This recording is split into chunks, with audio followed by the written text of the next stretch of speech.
Ano ba ang tama? Regeneration muna bago faith o faith muna bago regeneration? Yan. Titignan po natin kung alin sa dalawa ang tama. Ang tanong na ito ay maaring hindi sumagi sa isip ng karamihan ng mga Kristiyano. Pero kung ating aanalisahin ang pagkaunawa ng mga nakapaloob sa tinatawag na born again faith, ay makikita natin na hati sa dalawa ang kanilang pangunawa patungkol dito. Una, ano ba ang regeneration? Sa Tagalog, ito ay ang pagbabagong buhay. Ngunit para mas maunawaan natin kung ano itong regeneration, ay kailangan natin itong ipaliwanag pa. Ang tao, according to sa scripture, ay patay spiritually. Sa Ephesians 2, verse 1 and 10, babasa lang po tayo ng ilang bahagi nito. Ang sabi, noong una, itinuring kayong mga patay ng Diyos dahil sa mga pagsuway ninyo at mga kasalanan. So, dahil sa kasalanan, ang tao ay tinuturing na patay ng Bible. No? Ito ay dahil ang sino mang hindi pinananahan ng banal na spirito ay walang kamalayan sa mga bagay na patungkol sa Diyos. No? Sa Corinthians chapter 2, verse 14, sa Tagalog, ganito ang nasusulat. Ngunit sa taong hindi pinananahanan ng spirito ng Diyos, hindi niya tinatanggap ang mga aral mula sa Espiritu dahil para sa kanya ito'y kamangmangan at hindi niya ito nauunawaan dahil ang mga bagay na ito'y mauunawaan lamang sa tulong ng banal na Espiritu. Kaya ang isang tao kahit pa buhay ang kanyang pisikal kung wala naman sa kanya ang banal na Espiritu, ang sabi ng Bible, siya ay patay spiritually. Maliban kilusin siya ng banal na spirito ay hindi siya makapagre-response sa pagtawag ng Diyos upang siya ay kumilala sa Kanya at maligtas. Sa tuwing pag-uusapan ang regeneration patungkol sa kaligtasan, ang tinutukoy ay ang pagkilos o ang pagbibigay kamalayan sa isang taong patay sa spirito upang kumilala at tumanggap ng kaligtasan. Balikan natin ang tanong, ano ba ang tama? Regeneration muna bago faith o faith muna bago regeneration? Madalas na tanong ito sa mga Kristiyanong seryoso sa pag-aaral ng Biblia at madalas na pinagsisimulan din ng diskusyon, debate at paghihiwalay. Born-again Christians denomination ay divided sa issue na ito. Regeneration precedes faith o faith precedes regeneration. Alin nga ba ang tama sa dalawa? May mga kapatid tayo na panig sa isa sa mga ito at karaniwan sa mga nakapaloob sa evangelical na mga churches ay naniniwala sa faith precedes regeneration. Para sa mga nasa ganitong posisyon, tatawagin natin itong FPR o Faith Precedes Regeneration, kailangan na manampalataya muna upang maligtas. Ito ang kanilang paniniwala.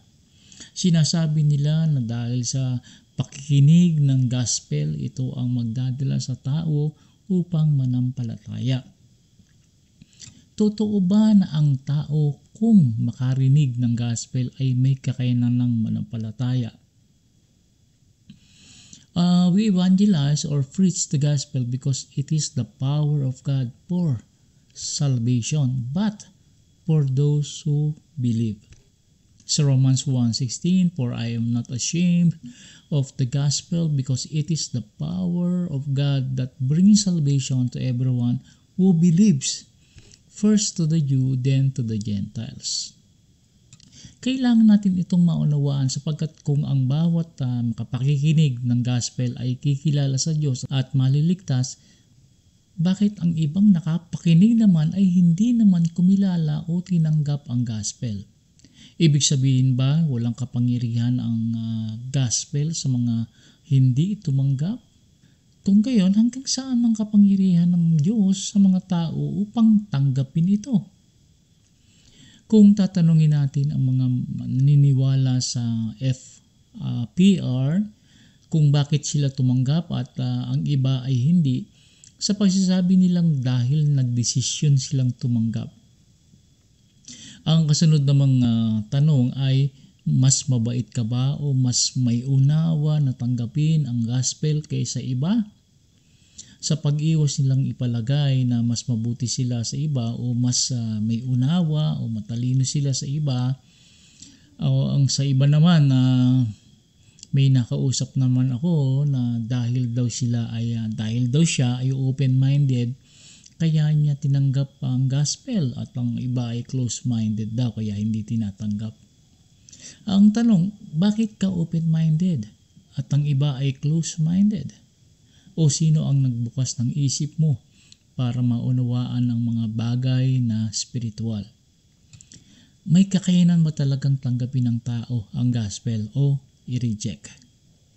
Balikan natin yung pagiging patay ng tao sa spiritual at ang tao maliban na panahanan ng banal na spirito ay hindi tatanggap ng anumang mga aral mula sa kanya. Basahin natin muli ang unang Korinto 2:14. Ngunit sa taong hindi pinananahanan ng Espiritu ng Diyos, hindi niya tinatanggap ang mga aral mula sa Espiritu dahil para sa kanya ito'y kamangmangan. Kaya paano tatanggap ng aral o ng gospel ang isang tao kung hindi mo na pananahanan ng banal na Espiritu? At kung ang isang tao ay pinananahanan na ng banal na spirito, ibig sabihin na ang taong ito ay isang ligtas na at hindi na mamimili pa lang kung siya ay maliligtas o hindi. Hindi siya pananahanan ng banal na spirito upang later on, pag nireject niya ay aalis na muli ang banal na spirito. Hindi po ganon.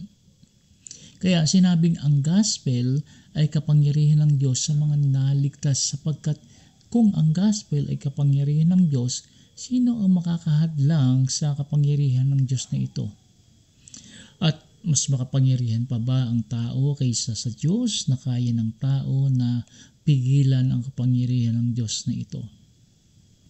Ilan ba ang nakakarinig ng gospel araw-araw?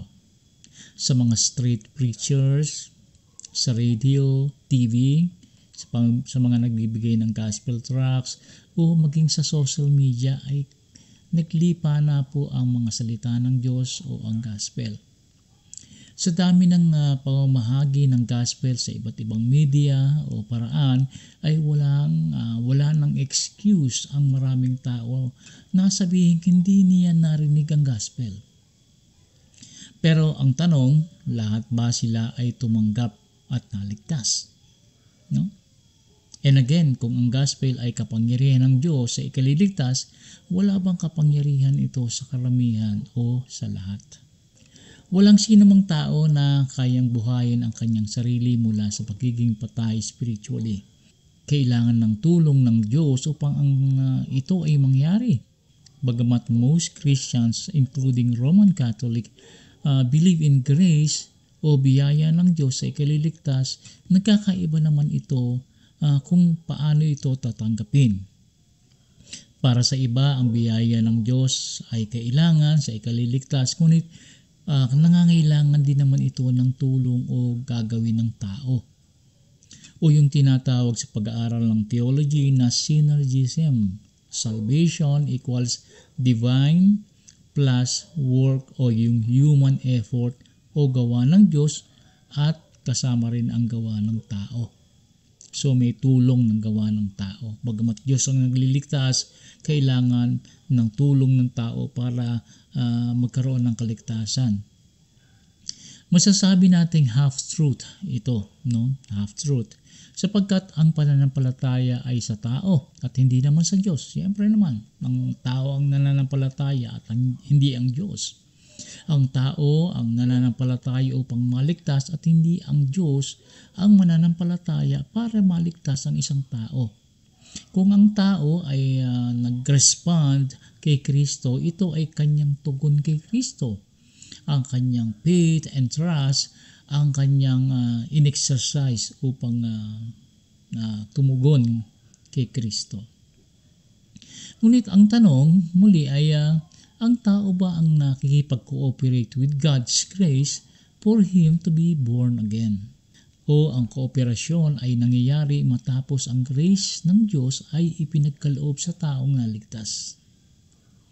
Dito may pagkakaiba ang mga nangahawak sa tinatawag na synergism o monergism. Sinabi ko na kanina, ang synergism ay ang paniniwala na sa kaligtasan, bagamat Diyos ang nagliligtas, ay nangangailangan ito ng tulong ng tao. Samantalang sa monergism naman ay naniniwala na Diyos lamang ang nagliligtas at walang anumang partisipasyon ng ang tao kahit pa nga ang kanyang pananampalataya o anumang maaari niyang response sa Diyos.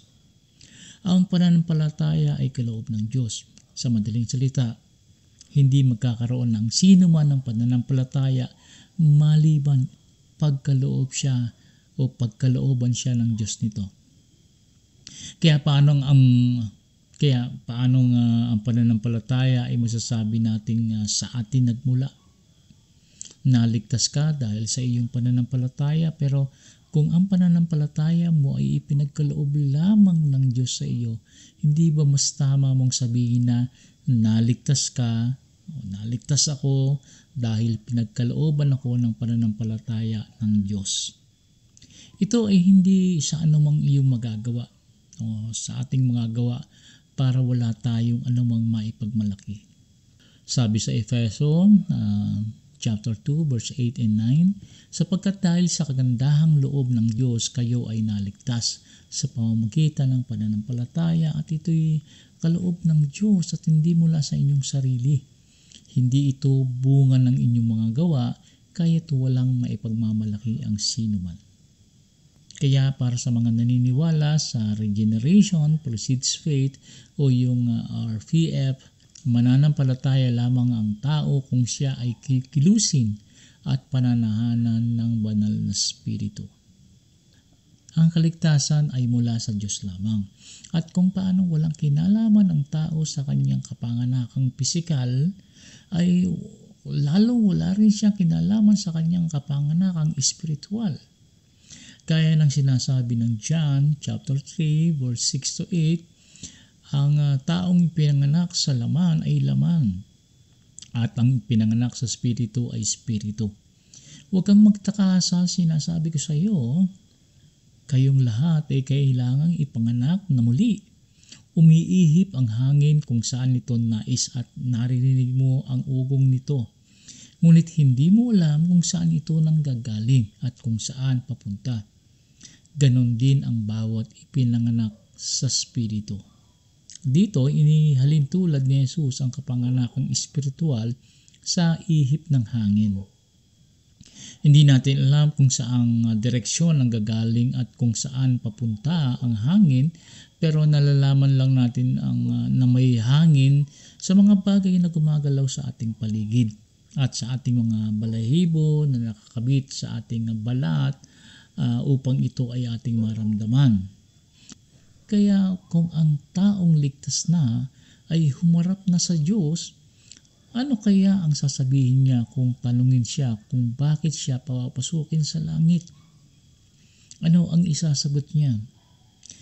Sasagot ba niya na dahil nagdesisyon ako na tanggapin si Kristo?